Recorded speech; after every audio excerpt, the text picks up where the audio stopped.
Good afternoon. Welcome to the Enhancing Sales Performance with QlikView Analytics webinar. My name is Simon Blunn. I'm the Sales Director for Qlik in the UK for the enterprise business, and we will be taking you through today's subject. I'll also be joined by my colleague, Orsa Freud, who's the Global Sales Operations Manager for Qlik. A few notices before we begin. Firstly, we have the obligatory legal disclaimer. As a public company, we obviously need to include this, but we'll move on quickly from that safe harbor statement. In terms of the agenda, first of all, everyone is on mute automatically in terms of the setup of this webinar. So if you have any questions or comments, please put them into either the Q&A panel or the chat panel within WebEx, and we can address them at the end of the session. We are recording today's session, so we'll be sending out a link to the recording to anyone that will miss it, or if you have to leave during the session, so you can share it with colleagues afterwards. So today we're going to be looking at pipeline and forecasting analytics within a sales context using QlikView. I'm going to cover some of the key elements as to why this is important and how we do this within our own organization using QlikView. And certainly from my perspective as a sales director, how much impact this can have in terms of productivity.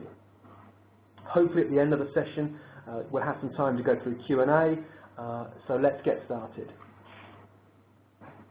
Firstly, I wanted to give you some background around Qlik as an organization and the environment in which we work in, to give you some context around the power of this application within Qlik. First and foremost, I've been with Qlik nearly 3 years, and I'm responsible for leading the enterprise sales business. As a company, Qlik now has over 31,000 customers. We've been in existence over 20 years, and we operate in over 100 countries. In addition to that, about 50% of our business comes indirectly. So for us, that means channel partners or systems integrators that are selling our technology on our behalf, as well as our own direct sales force. Qlik as an organization has a very strong reliance on Salesforce.com as a CRM platform. We have over 1,600 users within Salesforce, and that is of around 1,850 employees worldwide. So a significant proportion of employees are using Salesforce. And for us, we base that on the sales element of Salesforce.com, Service Cloud, Chatter, and mobile. So we take most and nearly all of the modules that Salesforce provide. In addition to the internal users, we have up to 2,000 of our partners using a partner Salesforce implementation that sits alongside our own application, and up to 5,000 partners using the portal to access that information. In addition just to Salesforce itself, we have a number of complementary technologies that provide additional data sources that can be significantly valuable and enhance the Salesforce view, such as tools like Marketo, which looks at the activity around customers that are attending events, webinars such as this today, and we have other tools such as Exactly Incent, which is a commission-based tool set.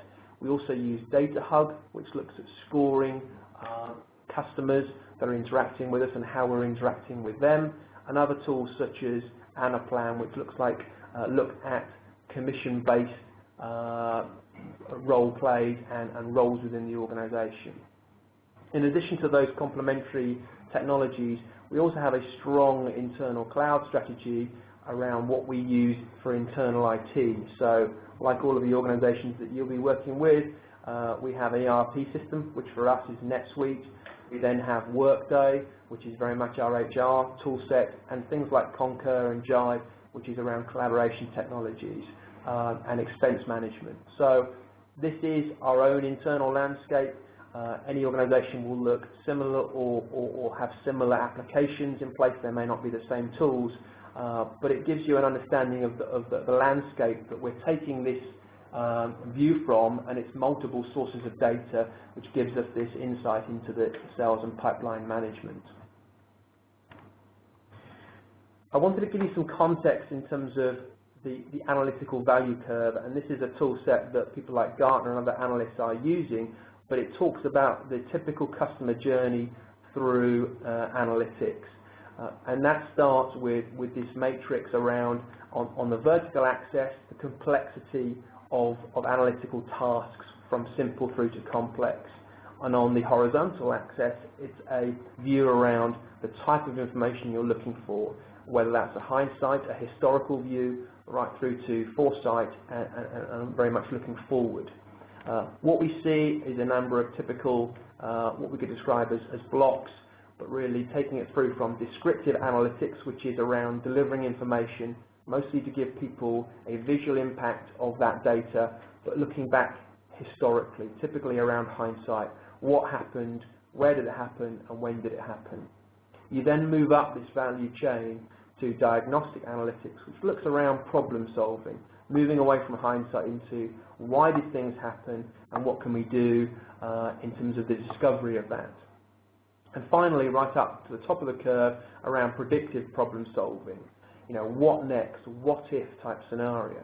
And I suppose the unique that QlikView enables you to do is to look at all of these different aspects and help individuals use the tool to answer these types of questions. With regards to the sales pipeline and forecasting methodology with QlikView, we really built this approach to address a number of areas within our organization. First and foremost, around some of the cultural aspects of this.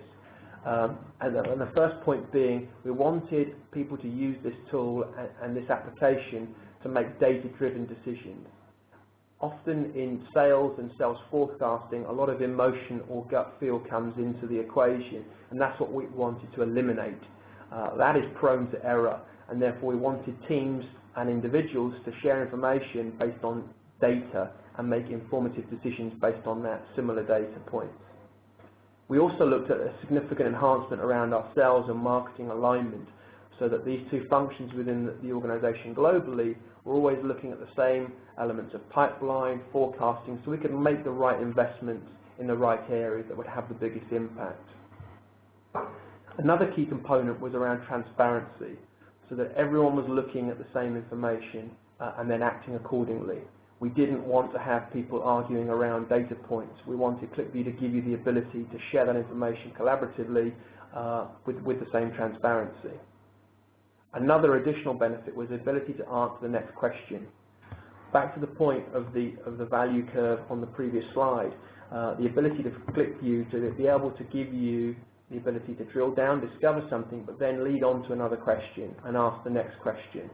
And that's a significant value of this type of approach. And I touched on this before, but collaboration within sales teams, within regions, within countries, even over to a global perspective. It gives you the ability to look at all those different elements. A second key area was to really unlock and unleash the value of a CRM data platform. You know, we have Salesforce, as I mentioned already, internally, but we wanted to enhance that environment to give it the next level of capability.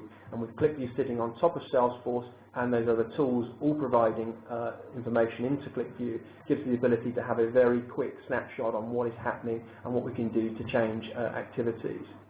Again, we touched on the effectiveness between marketing and sales alignment. It also provided a data quality dashboard, an element where we could see if data was incorrectly put into CRM or if there was gaps that we had that we need to address. One of the ultimate objectives for this approach was to look at the productivity from an individual user right through to management and right up to executive level. This isn't just a tool set for people to monitor sales activities and find out who's doing well and who's not doing well. This is provides a capability for an individual salesperson to look at what they're doing within their productivity and find out what would be the best return on their investment in new activities. And really also we'll look at some of these actions and areas to address in her demonstration later on. What it also provided us internally was alignment between sales operations, finance, and some of the other internal functions around them all getting a single view of pipeline. That is very important for us as a company, as it would be to nearly every other company, around everyone basing decisions with regards to investing in new resources, aligning finance resources to the same pipeline view that everyone has in the organization. Often this is different, and therefore different investments are made on different data sets.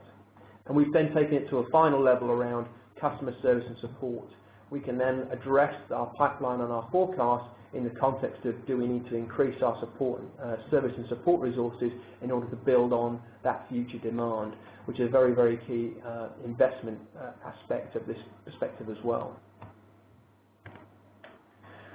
So in terms of a final summary before moving to the actual demonstration itself, I suppose a key component of our approach is to look at three key elements, which is discover, decide and do.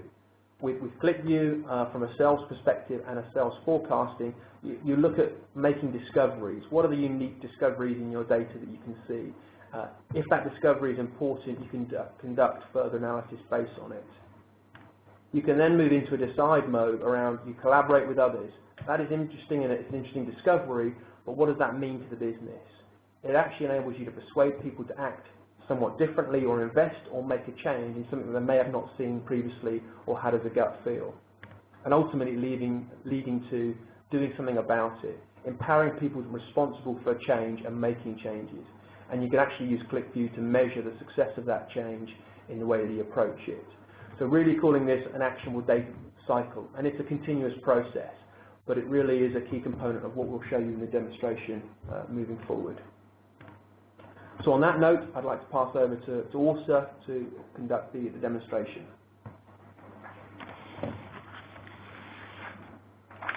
Thank you, Simon. Sales 360 reads different data sources, but the main source is Salesforce, and we also read the NetSuite, like Simon talked about earlier. That's our ERP system, Data Hub, to measure how we communicate with our customers, and Marketo. The app you're about to see is Qlik's internal application for Sales Insight, but with scrambled data. There are no customer names and the numbers are not real. The rest is an exact copy of our internal app as of yesterday. I'm logged in as Brian. Brian is a sales manager for mid-market, and the numbers you see is his numbers including his team. But as a manager, you can also drill down to your team members and see individual people in your team and the data related to them. In Sales 360, there are 5 tabs on top, one for each area. And the dashboard is used daily by sales to get a quick overview of today's data. So if we start in the upper corner here, you see the last quarter, and then you see the current quarter and full year, and you see it in numbers. In the middle, you see the percentage compared to your quota. So the current quarter compared to your quota, year to date, full year, and the full year exit, we add the commit deals as well, the numbers from them. The 2 graphs in the middle is the forecast view, and it's the numbers from the forecast in Salesforce. You can drill between the quarters very easily or get a full view. The other one is the pipeline coverage.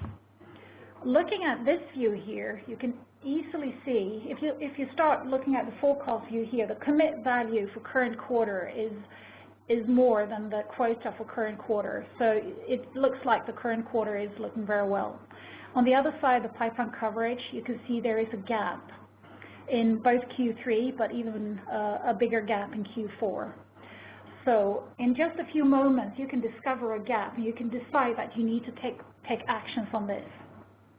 What you do next is you go into the pipeline area.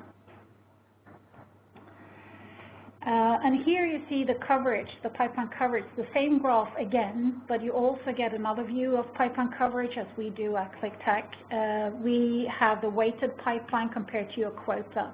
Both looks at shows that you got an issue in Q3 and Q4. In the pipeline health area, we also look at the ideal pipeline, the distribution over the 5 sales stages. It should be, the ideal dot shows where you should be, and you're a little bit low, or this Brian is a little bit low on the 3rd stage, but it looks quite okay. Moving over to the other view here, the movements, it tells us how the opportunities are moving from within the stages, if they stay there too long or if they stay there as expected. Opportunities should stay on average 10 days, 20, 33 days in these stages, but the average here is 109, 131. And normally when you look at a graph like this, it tells you, you can immediately see that you got an issue, but it doesn't tell you what to do next to do something about it. That is why we bring in the call to actions, which do the selections for the user to get to the data and to take actions and do something about it. So in this case, we would like to get to the opportunities above the dots, and I go to the aging in stage action. I click here, and it takes me to another view, a list of opportunities. And the ones in red, they are the opportunities above the orange dots. And in the same row here, you see a link, and that takes the user, takes Brian directly to Salesforce, so he can start working on the opportunities and move them. So now we know we got a gap in our pipeline in Q3 and 4, but we also know we can take actions on this, something that we saw immediately looking at the data in the Pipeline Health tab. When Brian wants to build his pipeline, there are different ways of doing it, but one way is to go over to the Territory tab and look at this view, the scoring. In here, we bring in the Data Hug and the Marketo scoring as well. So Data Hug, again, is a tool that measures how well we communicate with our customers. And the Marketo scoring, the priority score, capture the activity of people we have in Salesforce, how active they are downloading QlikView, attending seminars, and so on. So let me clear everything so I can get to all the accounts.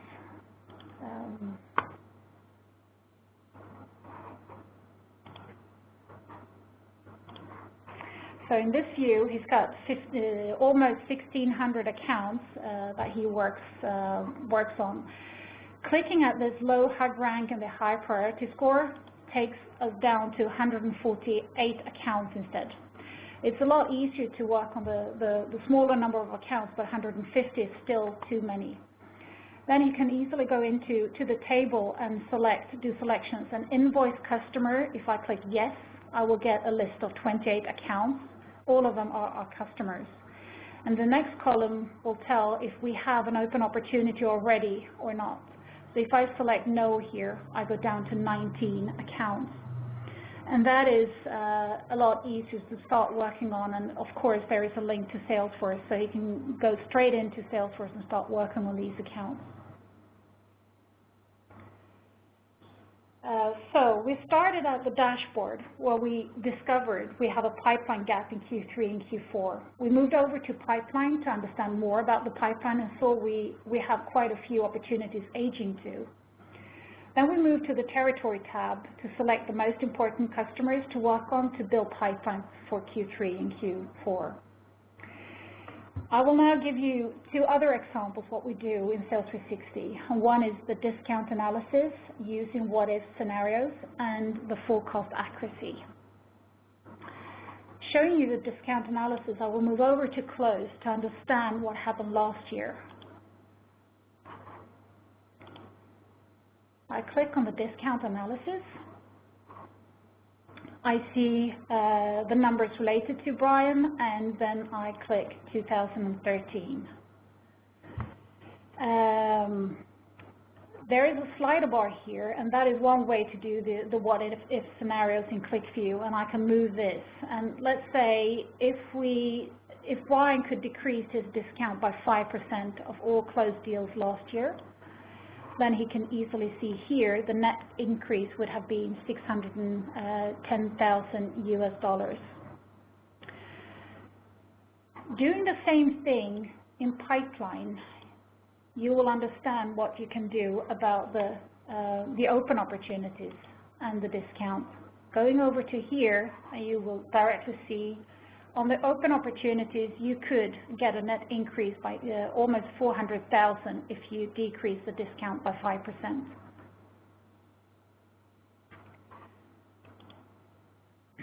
The forecast accuracy, also in the pipeline area here, reads all the numbers from Salesforce per submission date, which gives an easy view of how the forecast is moving.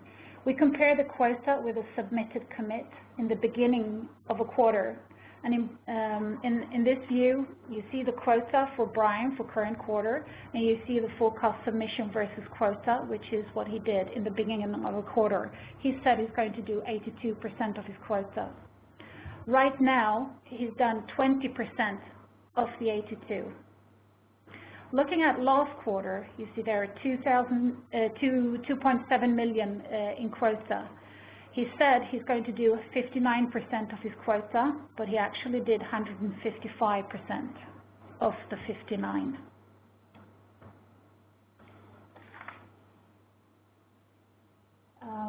That was the end of the demo, but before I hand over to Simon, again, I would like to show how we internally use the application.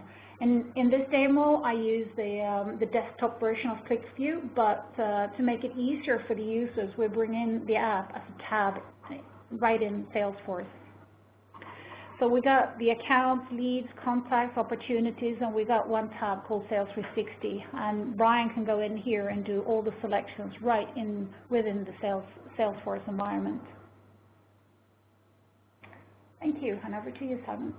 Thank you, Åsa. So we're now going to move into the Q&A session. So you can use the chat panel or the Q&A panel to send questions.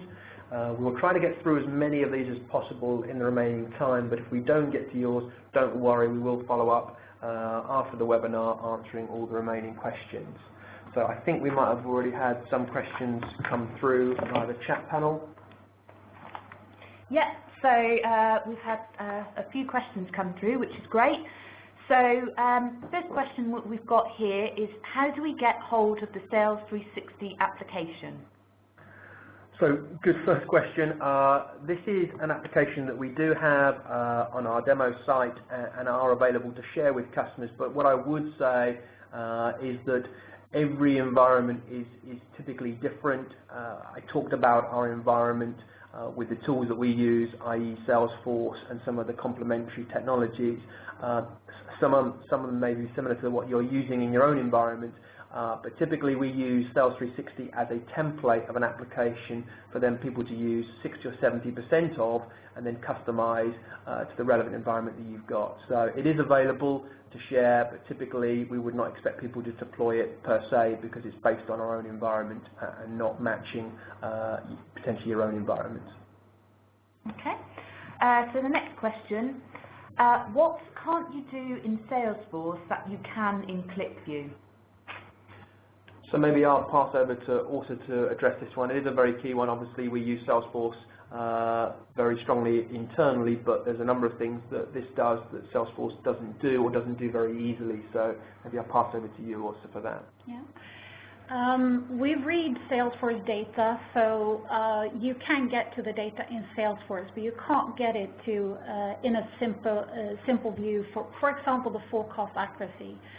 You can easily view in a graph the history number, you can see the trending, and you can see the data and compare it. There are other tables in Salesforce with a lot of data in it, and in a CRM tool, it's very hard sometimes to mix data from different tables within the system. But in QlikView, you get access to all data in one application. You can connect and compare, and you can work with it, and you can even add other data sources as well to it to get even more knowledge and views. Yeah, great. So final question that we've got come in. So how long did it take to build this application? So the Sales 360 application itself took around 6 to 8 weeks to develop from input from a number of different sources globally around our organization. What I would say is that was a quick time to develop an application, but it is an evolving application, and I would say it's been evolving probably for the last 12 months within our organization, to the fact that this isn't just build it once and then deploy. We are constantly taking feedback from salespeople, sales management, executive level users of this in terms of how to enhance it, to give them the data that they want access to in an easy format. So our journey is probably 12 months down the line now, where we're continuously evolving. And I suppose it highlights a key point. This is becoming part of the DNA of our sales operations within Qlik. Everyone is using it within all the different functions, so that we've got a common insight, a common language that we're adhering to, and therefore it's important that it evolves continuously as part of that process. So that's probably, hopefully, addressing that question around timescales. So if we don't have any more questions coming in via the chatter panel, in terms of a summary, I'd just like to highlight, if this is of interest to you, we have a number of Qlik to Discover seminars coming up through May and June. We're doing a tour of the UK, so you'll be able to hear more about QlikView in a sales context and a wider context as well. And up is the list, starting mid-May in Manchester right through to final one in London at Google HQ on the 5th of June. So what you will do is you'll get a follow-up email to this session, but there will also be information around these Qlik to Discover workshops as well, which could be of interest. So I think at that point it's maybe a good time to wrap up. We will be in contact via the chat Q&A follow-up, and thank you very much for coming and listening to this session today. We hope you found it useful and have got some useful takeaways from this session. So I think we'll close it out there. Many thanks.